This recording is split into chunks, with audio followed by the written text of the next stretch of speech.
Hey everybody, welcome back to the AMC Stock Story. I'm your host, Russell Corey, and I want to start a new series of videos called the AMC Stock Story Film Festival. And I want to talk about certain films that I love. I'm sure you probably love films too. And when I think of some of the films that I really love, and I think about what those films mean in terms to me in regards to the AMC Stock Story and what we've gone through. And there's sometimes it's just a scene, or it's a moment, or it's a line. But I want to start with one of my all-time favorite films, The Empire Strikes Back.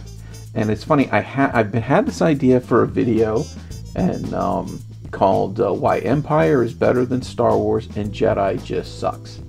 And the premise of the video would be, and I just want to say, I don't think Jedi sucks. I just think compared to Star Wars and Empire Strikes Back, I don't think Return of the Jedi is as good a film. So let me get that out of the way.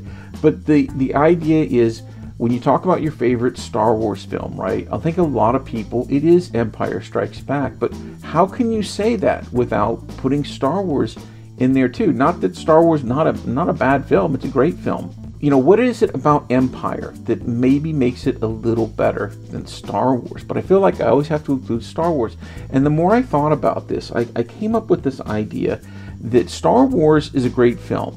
But we've seen that film so many times, and we've heard that story so many times. It's based on the hero's journey, which goes back thousands and thousands of years. As long as human beings have been telling stories, they've been telling that basic Star Wars story. Now, Star Wars did it very well, and it did it with groundbreaking for the time special effects.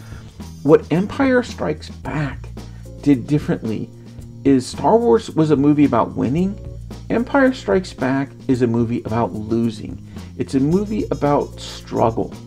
And it's a great movie about that subject, and a fairly popular one. Now, there have been movies made about failing and losing and struggling and not having the ending that you want. But they usually don't do very well at the box office because people don't want to know that message. They know that message because that's the message of life.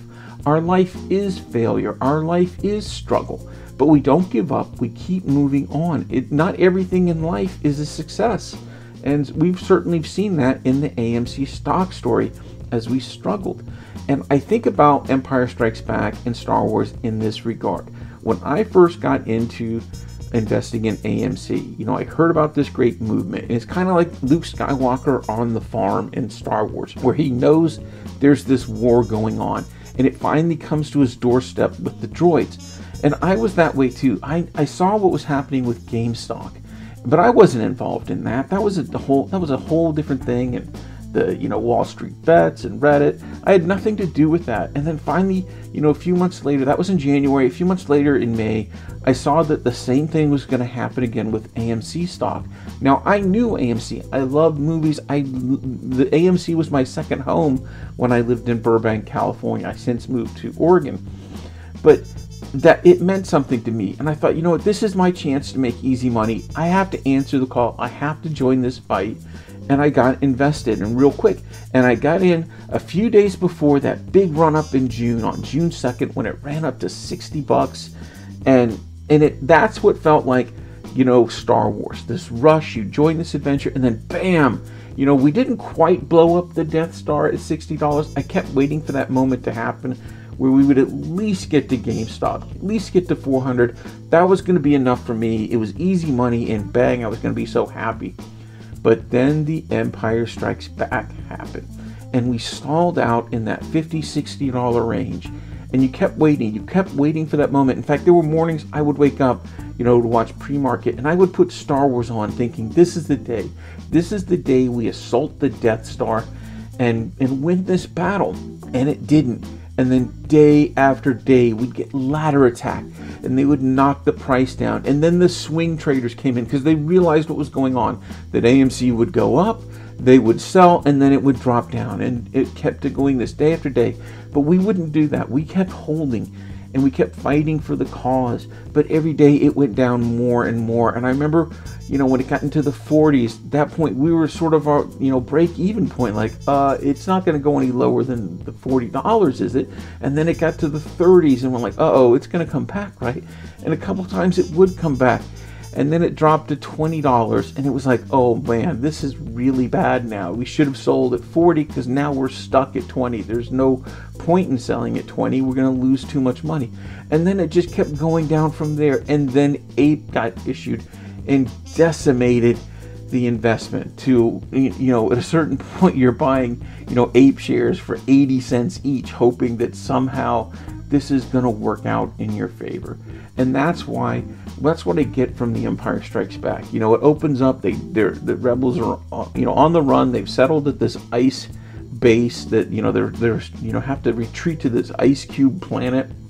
And once they finally start getting things set up, the Empire discovers they're there, and they get assaulted by these huge walkers, and they get forced, on the run, and they have to flee through the galaxy. And they're going through asteroid fields and getting eaten by space worms. And Luke thinks he's going to get trained by this great Jedi warrior. And he finds out it's this little green guy, and there's so much disappointment in there. And he struggles with being a Jedi.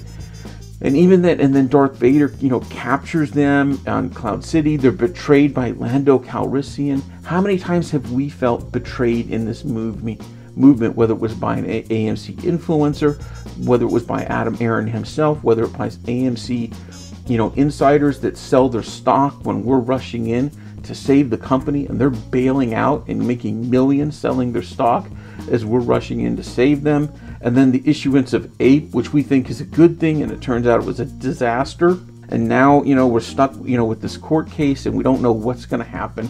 I certainly don't know what's going to happen at this point. I'm just hoping for the best, for all this to come out. But that's what Empire Strikes Back means to me. That it's a film about struggling, but in the end, it's about fighting. And I think about the one moment where Darth Vader says to Luke Skywalker, join me, join the dark side. And at that point, Luke Skywalker, he still says no. And for all the corruption, for all the crime and everything, people want us to sell our stock at a loss, and they call us idiots and we're stupid. And in the end, we say no, we're not joining the dark side. We're not selling. We're going to see this thing through. And that's how I feel. That I'd rather jump than join Darth Vader at this point. But at any rate, stick around for more episodes of the AMC Stock Story Film Festival. Hey, leave in the comments. Tell me some of your favorite films.